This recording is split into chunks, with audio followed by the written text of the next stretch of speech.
I'm Gleadhill, author of the Drums for Schools teaching guides. I'm going to show you how to get the best sound out of your Drums for Schools djembe. Djembe drums need to be held off the floor, and the sound from the drum comes out of the end of the drum here. So if you hold your drum up in your knees, cross your legs over and support the drum like that.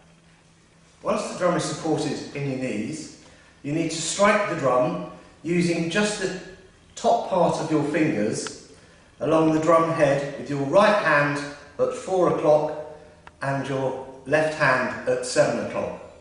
When you play the drum, you must take your hand away from the drum head as soon as you've struck the drum, like this.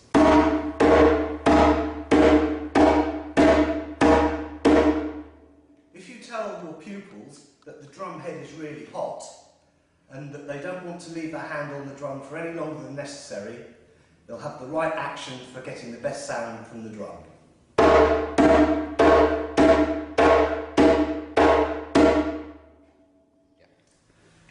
The next tone we're going to get from our djembe is a nice deep round bass tone.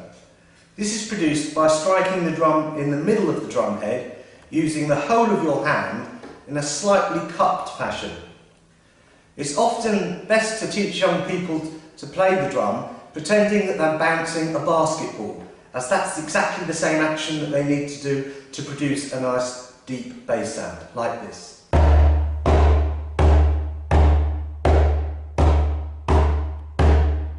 To play a simple tune using bass tones and high tones at the edge of the drum, we're going to play a tune called a conga. This is made up of 4 bass tones in the middle of the drum, followed by 2 high tones at the edge of the drum, and I'm going to play the high tones both hands together, or in unison, and the low tones one hand after the other. So it's going to sound like this.